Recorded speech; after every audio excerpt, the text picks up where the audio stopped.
Hindi ito sa pagmamayabang ha. Ito ay advice ko kay Sultan. Ha? Galing sa akin to mismo. Umalis ka dyan. Kung 1 million lang kikitain mo, umalis ka. Kakaya kayo. Bigay mo lang sa amin. Offer nyo 1 million. Bibili na. Isang sponsor ko lang yan sa akin. 1 million mo. Yan ang offer ng manager mo. Puta. Ang kapal ng mukha nyo magpa-offer kayo sa akin na ganyan. Ano ba makukuha ko sa inyo? Ha?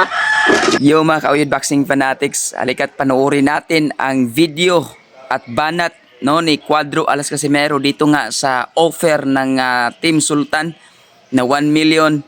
At talagang napakatindi po talaga at sa ako po masasabi ko, real talk talaga to. Talagang pinagsabihan talaga ni Cuadro Alas Casimero si Sultan dito kung ano yung totoo na kailangan niyang gawin upang maranasan niya na kumita ng limpak-limpak na pera. Ito panoorin natin mga ka-Uyod Boxing Fanatics, talagang napakalupit talaga ng birada ni Cuadro Alas Casimero dito. Sana lahat ng mga boksingero dito ay matauhan sa sinabi ni Cuadro Alas Casimero. Isang sponsor ko lang yan sa akin. 1 million mo. Yan ang offer ng manager mo. Puta. Ang kapal ng mukha nyo magpa-offer kayo sa akin na ganyan. Ano ba makukuha ko sa inyo?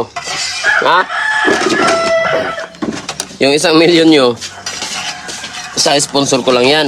Sobrang cheap naman ng manager mo. 1 million? Natulog ka sa pansitan, boy. 1 million. Itutulong mo lang yan sa mga tao.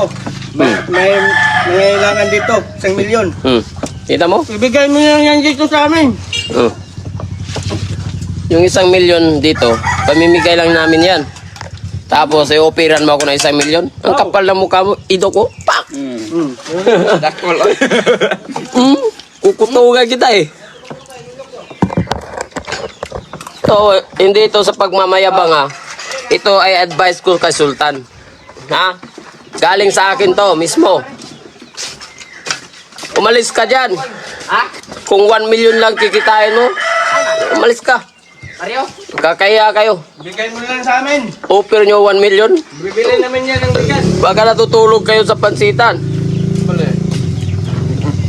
Nawawala yung gana ko sa yung pagkain ko. Sarap pa naman ng kain. Bakit kayo pa mismo yung nag-offer sa akin? Iba na nanalo na kayo? Pinagbigyan ko nga yung boxer mo na magkakapangalan. Nagkakapangalan ka dahil sa akin. Pinabayaan ko na yan. Nagkakapangalan ka na. Wala ka naman pangalan eh. Diba? Nagkakapangalan ka dahil sa akin. Sabihin mo man sa akin, aminin mo man sa akin o hindi. Yun lang. Tapos, offer kayo ngayon. Naku, 1 million. Umalis ka dyan. Kung ganyan lang yung kikitain mo. Kung 1 million lang kikitain mo, umalis ka na dyan. Kung saan ka man ngayon. Totoo to, real talk to. Ha? Paalala ko sa lahat ng mga boxer, kung mga ganyan lang yung kikitain nyo, okay lang kung pasulbong pa.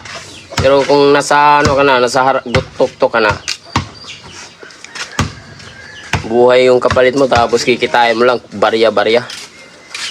Yo! Cuadro Alas 3-time world champion ng angas ng Pinas, Batang Ormoc, John Rel Casimero. Guys, kung bago lang kayo sa YouTube channel na to, Uyod Boxing Fanatics, so ano pa hinintay nyo? Mag-subscribe na! Let's go!